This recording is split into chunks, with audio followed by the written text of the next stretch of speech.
En fait, Bomb Buster, c'est un jeu familial, mais avec un peu des règles, surtout évolutives. L'avantage du coup, c'est qu'on va apprendre les règles au fur et à mesure du jeu.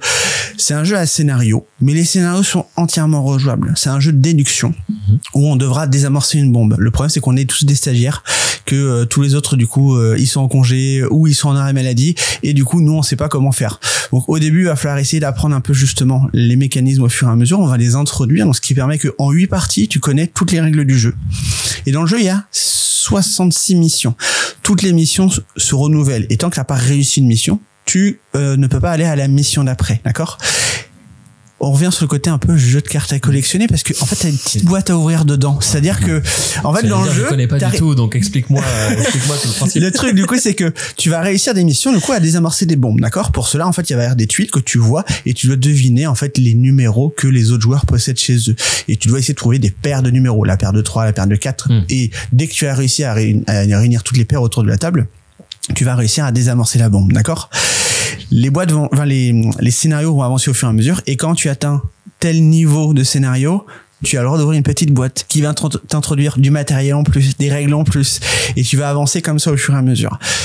J'en suis déjà presque une 50aine de parties, je suis qu'à la mission 25 ou 26 du coup, parce que faut forcément réussir si tu veux passer à la mission d'après. Ce qui est assez rigolo, c'est qu'ils ont réussi aussi à renouveler un peu les idées. C'est pas nécessairement graduel en niveau de difficulté, c'est pas forcément que des difficultés supérieures au fur et à mesure.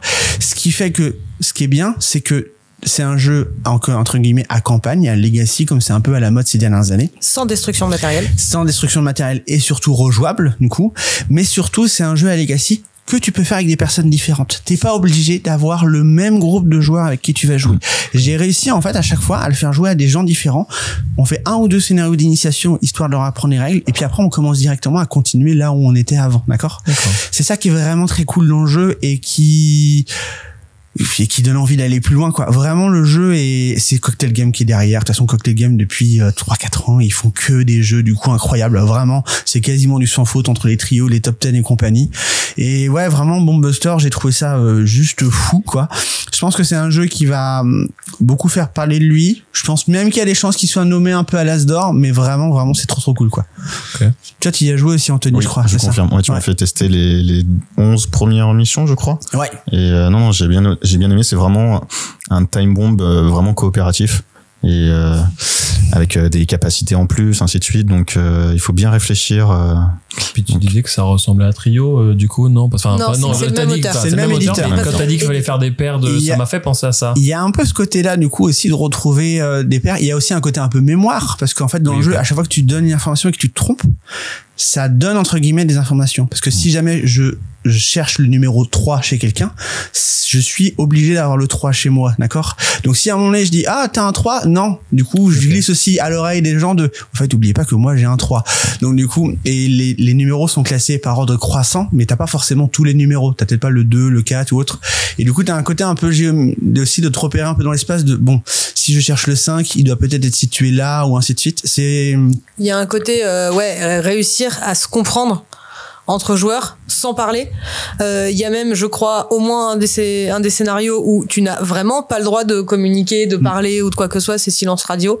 Il y a plusieurs trucs comme ça, et c'est assez bien fichu. Ça crée un peu un lien. Je pense que c'est un truc que les gens avaient bien aimé sur un jeu qui s'appelle The Mind, où il fallait réussir à mettre les chiffres du plus petit au plus grand sans absolument aucune communication. Là, je pense qu'il y a certaines personnes qui vont pouvoir se retrouver un peu cette sensation, un peu cette impression de fusion en fait entre les joueurs. Moi, j'en ai pas fait beaucoup de parties du coup, mais j'ai vraiment passé un très bon moment.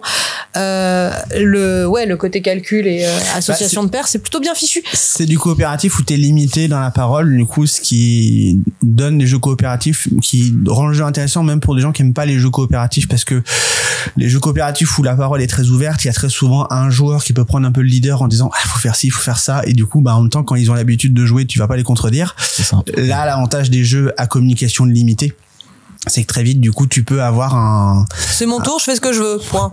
voilà non et puis même du coup surtout le côté tu triches un peu tout le temps quand même, hein, les jeux à communication alors limitée, en vrai j'ai fait des parties effectivement avec des gens qui disaient oublie pas hein, je t'ai dit que j'avais le 3 hein, c'est du ça. coup voilà. Tu vois il y a vraiment ce rappel là en gros tu vois. On connaît tous les jeux à communication limitée alors. Voilà c'est ça mais non vraiment c'est trop bien. Moi je pense qu'il y a des chances qu'il soit nommé à l'As d'Or, on verra du coup si ce sera vrai ou pas, mais vraiment j'ai trouvé ça vraiment excellent. Et dans les jeux un peu cette année c'est quelque chose à la fois des mécaniques qu'on a déjà vues, mais ils ont réussi à remélanger ça et innover pour faire un truc qui est vraiment trop bien quoi.